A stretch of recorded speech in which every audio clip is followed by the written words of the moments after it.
La fermeture d'une chaîne de télévision dans un pays occidental n'est évidemment pas un événement banal. Elle illustre la République bananière, à quoi ressemble parfois la France d'Emmanuel Macron. Je pense aux paroles du chef de l'État qui a commenté la décision de l'Arcom et du Conseil d'État samedi dernier au Salon de l'Agriculture. Ce n'est pas à l'arbitraire d'un ministre ni du président d'ouvrir ou de fermer une chaîne. Non, bien sûr, c'est à l'arbitraire de 9 petits hommes gris que cette mission fut déléguée.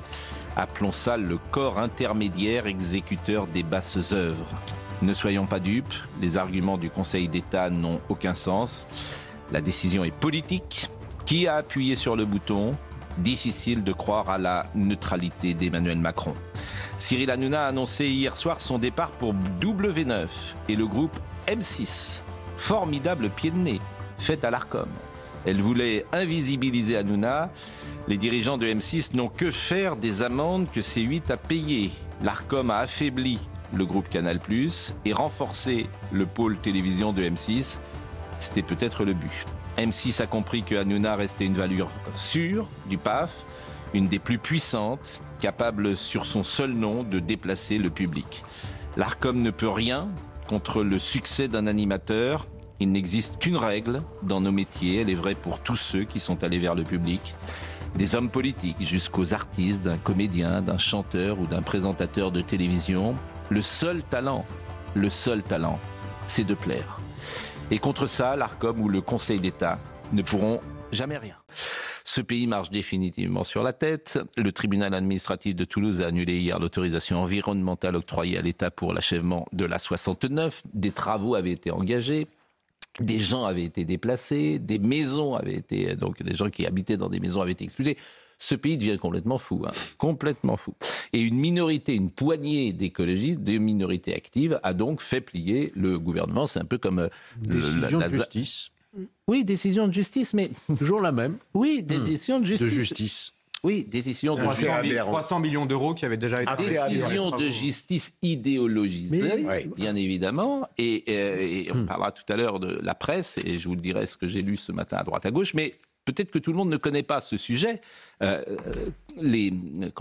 population est pour, les politiques sont pour, les économiques, le milieu économique évidemment est pour, et ça, ce ne sont pas des arguments pour ceux qui aiment la décroissance et les écolos. Avec eux, vous n'auriez pas pu construire une seule ligne de chemin de fer, ni un stade de football, ni rien du tout. Ils ne veulent rien. Ce sont des militants et qui ne savent rien faire d'autre que militer, qui sont incapables d'aller dans l'entreprise et qui ne veulent pas de ce monde. Mais pourquoi pas ? Mais ils ont aujourd'hui pignon sur rue. Alors, voyons le sujet, et même sur autoroute, voyons le sujet de Marine Sabourin. Une décision synonyme de camouflet pour l'État. Jamais un projet d'une telle ampleur n'avait été arrêté aussi brutalement. L'État annonce faire appel de la suspension du chantier. Le ministre des Transports, Philippe Tabarot, réagit. Il qualifie la situation d'ubuesque. C'est un chantier avancé aux 2/3 qui est arrêté du jour au lendemain. C'est une liaison autoroutière portée par les élus locaux et soutenue par une très grande majorité des habitants de la région qui ne peut pas voir le jour. Décision incompréhensible pour le gouvernement, mais également pour Bernard Carayon, maire de Lavore, qui évoque un gâchis humain, social et économique. La décision du tribunal administratif donne raison à une poignée de militants ultra-violents d'extrême gauche et tort à l'écrasante majorité des Tarnais, des élus et des entreprises comme à l'État. Cette décision va non seulement coûter 2 milliards d'euros, mais aussi priver d'emploi des milliers de personnes, paralyser l'économie du sud du Tarn et plus largement tous les grands projets d'infrastructure en France. Le patron des laboratoires Pierre Fabre, principal employeur dans le sud du Tarn, menace de privilégier des territoires d'accès plus rapides et mieux sécurisés. L'entreprise qui a d'ailleurs réalisé un chiffre d'affaires en 2023 de 2,83 milliards d'euros. Pour rappel, en 2021, le Conseil d'État avait validé de manière définitive l'utilité publique de ce chantier autoroutier. Il y a un courant d'extrême gauche en France extrêmement puissant, dans les médias, dans la justice, en politique. Et moi, je fais un continuum. J'ai lu Libération ce matin. C'est très intéressant de lire Libération. Je l'ai sous les yeux. Libération valide complètement cela. Libération dit pour les juges aucune raison impérative d'intérêt public majeur, etc. Donc il y a un édito très intéressant. C'est très intéressant à lire, Libération. Pourquoi ? Parce qu'il y a un continuum entre cette presse-là qui déteste au fond, le monde capitaliste, le monde économique, etc. Parce que là aussi, ce sont des militants qui ne savent faire qu'une chose, militer, et qui détestent, par exemple, Pierre Fabre. Pour eux, c'est le diable, puisqu'il est chef d'entreprise. Bon, continuum entre l'espace médiatique, entre l'espace judiciaire, tribunal administratif, les juges, etc. On en est là. Donc on va être dans une seconde avec Jean Terlier, mais on voit bien que ce pays va mal, puisque c'est des minorités actives. En fait, tous les Ternais, ils veulent cette autoroute. Aller sur place, c'est quand même un peu plus nuancé que ça, mais il y a quand même un consensus, c'est vrai. Mais il y a aussi des voix qui s'opposent parce que finalement le gain en termes de temps de trajet, etc., est assez limité. En revanche, ce qui est ridicule dans cette situation, c'est qu'on a déjà rasé la plupart des arbres que voulaient protéger les écolos. Et finalement, on va quand même arrêter le chantier. Donc ça n'a ni queue ni tête d'arrêter le chantier maintenant. Surtout, ça montre que la justice prend le poids sur la politique. Surtout, ce qui y a d'invraisemblable, c'est que, et je pourrais parler de la décision incompréhensible sur l'Arcom, sur C8, mais le Conseil d'État, les tribunaux administratifs ont le droit, en plus du droit, d'appréhender l'utilité sociale quand ils rendent une décision. Or, on se rend compte qu'ils s'enferment dans une conception d'ailleurs discutable du droit pour porter atteinte à des projets qui dépassent très largement le strict plan juridique. Mais parce que vous avez oublié le mot majeur dans ce que vous avez dit, idéologie. En fait, construire une autoroute pour faciliter la vie, notamment de ceux qui vont travailler, c'est un but, capitaliste, d'une certaine manière. C'est un but économique, voulais-je dire. On pouvait espérer que les tribunaux administratifs étaient indemnes de ce type de perversion. En fait, c'est un but économique. Et pour eux, ce monde, ils veulent le détruire. Rendez-vous de compte, libération, Pascal. je le répète, jusqu'au Rendez-vous Conseil, compte que vous avez un consensus avec Carole Delgarde pour la région, avec le maire de Castres, avec les députés, avec les milieux économiques, etc. Face à qui ? Face à un juge du référé de tribunal administratif et 300 écologistes. En fait, c'est ça. Qui ont gagné contre la quasi-totalité. Mais parce que vous n'y pouvez rien. Donc, ce qu'il faut, c'est qu'aujourd'hui, l'État va faire appel. Ils ont annoncé que le préfet va faire appel de cette décision devant la Cour appel administrative. Et il faut que le ministre des Transports aussi s'implique maintenant dans cette affaire. Mais sauf que vous avez en face de vous des conseillers d'État. Vous avez cette pensée-là, elle a infusé partout. Et je répète, je fais un continuum. Quand je lis Libération, je vais lire « Ne serait-il pas plus judicieux pour le pouvoir de mettre un terme à ce fiasco qui n'a que trop duré ? Le dossier rappelle évidemment celui de l'aéroport de Nantes. Emmanuel Macron avait eu le courage d'annuler le projet avant que les travaux ne démarrent. Le fait qu'il soit très engagé pour l'A69 ne suffit pas à contourner le droit. » Ils sont sur cette ligne-là. Alors, on va être avec Jean Terlier, qui est député Ensemble pour la République du Tarn. De toute façon, on ne s'en sortira plus. Et on ne s'en sortira plus. Une nouvelle fois, c'est la liberté. Parce qu'au fond, et c'est ça qui est très dommageable, c'est que le droit n'appréhende pas la liberté d'aller et venir. Mais Rachel, il va falloir aujourd'hui faire tout valider par le peuple. Souveraineté du peuple. Faudrait presque créer en permanence sur toutes les décisions des mini-référendums pour... exactement, parce qu'autrement, on ne s'en sortira pas. Parce que vous avez des minorités actives. Mais à Notre-Dame-des-Landes, il y avait eu un référendum. Oui, ça n'a pas empêché. Il n'a pas été suivi. Oui. Bon, Jean, juste un mot de Jean Terlier, qui est, je le disais, député Ensemble pour la République du Tarn. C'est kafkaïen, Monsieur Terlier. Je crois que vous êtes avec nous et je vous remercie grandement. Monsieur Terlier, bonjour. Vous êtes là ? Bonjour. Oui, bonjour. Je ne vous vois pas. C'est kafkaïen. C'est-à-dire que tu as des gens qui habitaient dans une maison, tu les as expulsés de ta maison, tu as fait je ne sais combien de travaux, et ça a coûté 2 milliards, et aujourd'hui tu dis c'est fini. On a vu les images, Marine va nous les montrer. Enfin, la France marche sur la tête. Oui, vous avez raison de dire tout ce qu'on vient de subir dans le Tarn, puisque c'est vraiment une décision que l'on subit. C'est un déni de démocratie. C'est un déni de démocratie. L'État, les collectivités territoriales, la région, le département, la communauté d'agglomération Castres-Mazamet ont tous décidé de manière unanime et depuis plus de 20 ans de financer cette infrastructure qui va désenclaver un bassin d'emploi de 80 000 personnes, le sud du Tarn. Et vous avez, pour des raisons qui sont aujourd'hui incompréhensible, un tribunal administratif qui vient d'ailleurs, je dois le dire, contredire l'arrêt rendu par le Conseil d'État en 2021 qui avait dit qu'il y avait une utilité publique à ce projet. Parce que vous avez raison de dire que pour des habitants qui habitent un territoire rural, gagner 20 minutes, eh bien, c'est important pour se soigner, pour amener ses enfants à l'école, pour avoir aussi de l'attractivité, pour faire venir dans ces médecins, dans ces territoires ruraux qui souffrent d'un déficit d'attractivité. Tout ça, c'est de l'intérêt public. Ça avait été validé par le Conseil d'État qui avait définitivement déclaré d'utilité publique ce projet entre Toulouse et Castres. Et vous avez aujourd'hui, alors c'est un premier degré de juridiction, donc il faut prendre aussi également ce jugement avec de la mesure, parce qu'il y aura un appel. C'est souhaitable, et ça a été rappelé, il y aura un appel de cette décision de justice. Mais encore une fois, une grande colère que j'exprime aujourd'hui dans votre émission des habitants de ce territoire qui unanimement portent ce projet de désenclavement de ce bassin. J'entends, monsieur Terlier, mais c'est quoi le calendrier? Parce que maintenant, donc, tout est à l'arrêt, et l'appel, c'est dans combien de temps? C'est-à-dire que pendant un an, tout est gelé? Écoutez, il y a eu un appel qui va interjeter. On espère qu'il y aura une procédure qui sera accélérée. Il y aura aussi également une saisine de la Cour administrative d'appel dans le cadre d'une procédure d'urgence pour permettre que, malgré l'appel, il y ait une poursuite des travaux. Parce qu'aujourd'hui, vous avez, je pense à eux aujourd'hui, presque 1000 salariés qui sont aujourd'hui au chômage technique. Vous avez rappelé 300 millions d'investissements publics et privés qui sont aujourd'hui soumis à une décision de justice. Je permets de rappeler devant votre antenne, le coût de remise en état de ce chantier autoroutier, qui devait être fini à la fin de l'année 2025, c'est 1 milliard d'euros d'argent pour le contribuable. Vous avez raison de dire qu'on marche sur la tête, que cette décision aujourd'hui de justice, elle n'est pas comprise par les Tarnaises et les Tarnais, et à la fond, c'est comme je l'ai rappelé, un déni de démocratie, parce qu'encore une fois, il y a une unanimité autour de ce projet, que ce soit les forces vives de ce territoire, les élus bien évidemment aussi.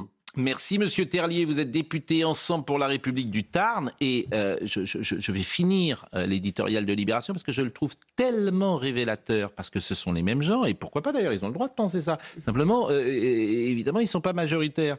Que dit Monsieur Paul Quignot? Il dit « Et au-delà du droit, n'est-il pas temps pour les élus, notamment de gauche, de relativiser l'importance de gagner quelques minutes de transport pour favoriser des retombées économiques loin d'être évidentes? N'est-il pas temps de privilégier la modernisation des infrastructures existantes plutôt que d'artificialiser toujours plus de sol ?» Bon, il a le droit, je le répète, de penser ça. Mais avec ces gens-là que je connais, qui ont pris le pouvoir, vous ne faites rien.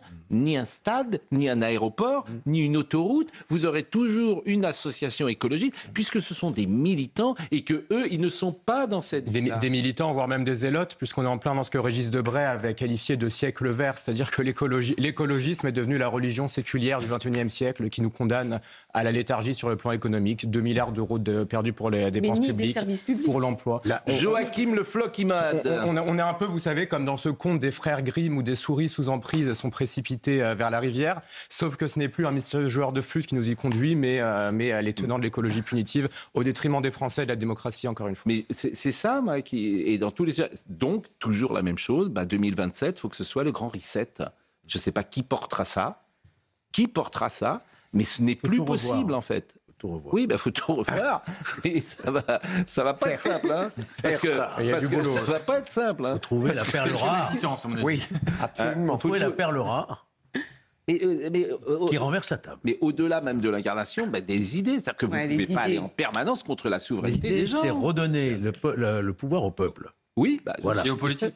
Et aux politiques. Mais par voie de conséquence. Non, mais il a raison. Par voie de conséquence. Parce que les administrations ont pris le poids sur les politiques. Au sein même des ministères, les ministres ne peuvent plus décider de rien. C'est terrible. Ouais. Moi, je sais, comment ça se passe, ce juge administratif? Il est tout seul? Il y en a 2, 3? Comment ça se passe? En référé, oui. Là, il est tout seul. Il est tout seul.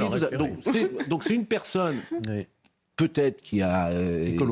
peut-être, pourquoi pas, je ne la connais pas, j'en sais rien, qui peut avoir... et qui arrête. Oui. Comme ça, un chantier... Il sait mieux que tout le monde. Ça va coûter 2 milliards. Si c'est peut-être un militant... Peut-être plus sensible à l'argumentation d'un Paul Quignot qu'à celle de l'utilité. Alors je pense que ça sera retoqué. Oui, mais le souci, c'est que si c'était retoqué dans 8 jours, ça serait très bien. Oui. Mais ça va être retoqué quand?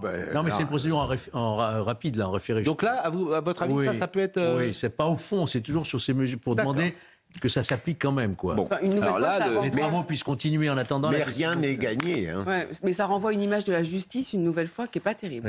Mais c'est administrative, hein, coup sur coup. Oui, mais c'est les Coup sur mêmes. coup, ouais. Oui, en fait, c'est toujours les mêmes. C'est-à-dire que c'est les mêmes, compris la décision de l'Arcom, c'est les mêmes.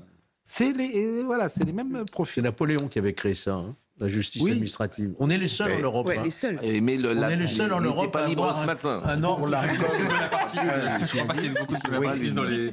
Non, mais il n'était pas libre ce matin. Autrement, je lui aurais... Mais là où vous avez raison, c'est que le Conseil d'État, quand même, qui fait de la politique, pour le coup, évidemment qu'il va retoquer ça. Parce que là, le Conseil d'État, sur ces choses-là, quand même, j'ose espérer... Enfin, là, c'est la cour administrative, là. Oui. Enfin, n'est pas gagné. Bon, C8, vous avez peut-être... D'ailleurs, est-ce que les audiences sont tombées? Je le dis à Hier soir, Marine Lançon. Quel show incroyable.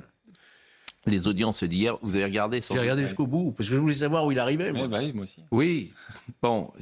Moi, j'étais en plateau, moi. Il est arrivé à M6. Oui, je suis d'accord avec vous.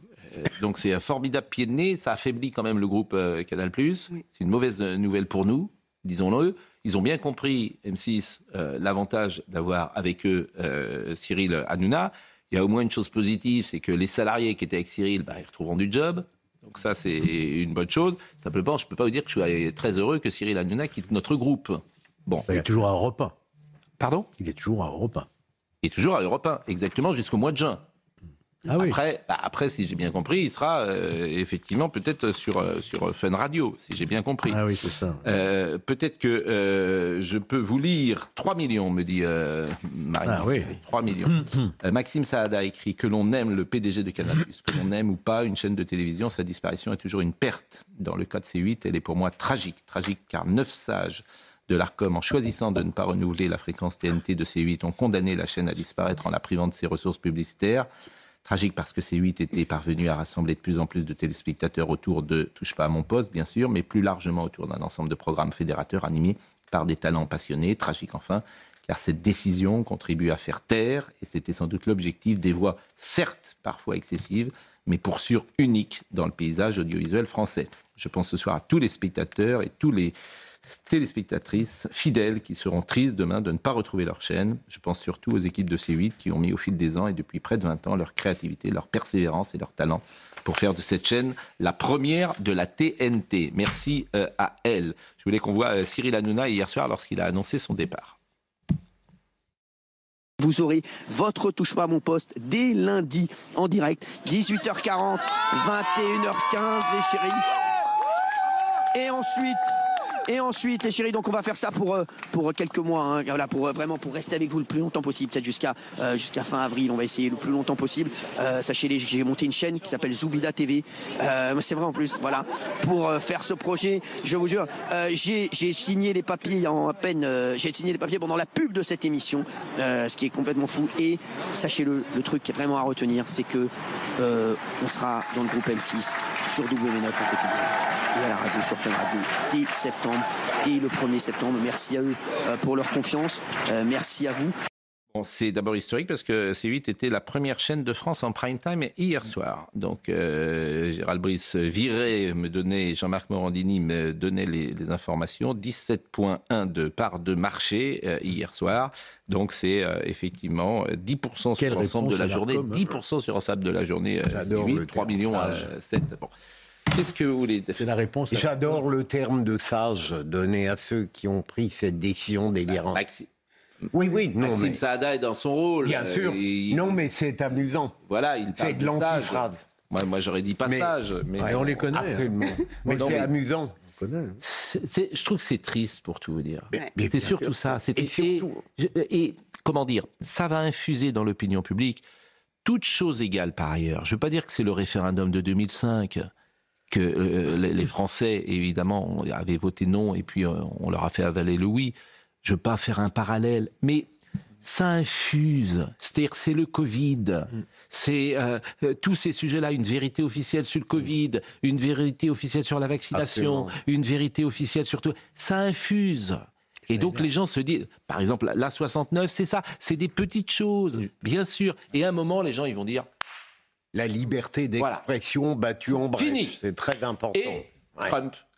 C'est une victoire. La fermeture de C8, c'est le premier événement politique de la campagne présidentielle de 2027. Pour l'instant, on ne mesure pas encore tout à fait l'ampleur que ça peut avoir, mais je pense que c'est le premier acte politique qui pose les enjeux de l'élection qui aura lieu dans 2 ans. Ça va revenir. D'une façon ou d'une autre, ça reviendra. C'est clairement une victoire à la Pyrrhus. Je pense que l'expression s'y prête plutôt bien. Ça laissera des séquelles terribles d'un point de vue démocratique. Et je pense que dans l'esprit de beaucoup des Français qui sont soucieux du pluralisme, qui est quand même la base de la démocratie, la question de la suppression de l'Arcom à terme sera posée. Mais je pense que l'Arcom à long terme sera en difficulté, bien évidemment. Mais écoutez Jacques Attali, ce grand défenseur, ce grand démocrate, ce phare de la pensée française et occidentale. Qu'a-t-il dit ? Est-ce qu'il a défendu la liberté d'expression ? Suspense. Écoutons-le, Monsieur Attali. Je ne me prononce pas, la justice a dit ce qu'il fallait dire, donc je respecte la décision de la justice, sauf qu'il est normal que toutes les expressions puissent s'exprimer dans la limite du respect du droit et dans la limite de la diffamation, et il semblerait que cette chaîne, malgré beaucoup d'avertissements, n'ait pas respecté les règles du droit fixées par les limites de la Constitution et du droit français. Voilà, il ne se prononce pas, mais il se prononce quand même. Et il sait se prononcer. La vérité, c'est que C8 a été sanctionné, bien sûr. C'est une double peine. Ce dont on parle, c'est la disproportion de la sanction. C'est uniquement ça. C'est la proportionnalité, c'est un terme juridique. Et Monsieur Attali, mais bon... Vous parlez d'infusion. Il peut arriver qu'il se trompe assez souvent, Jacques Attali. Donc là, il aurait été étonnant qu'il aille du bon côté. Bon. En 1830, la monarchie de Juillet... Georges Fenech. 3 glorieuses, c'est le 28, 29, 30 juillet, tombe suite à la censure de la presse. La révolution, elle est due à ça.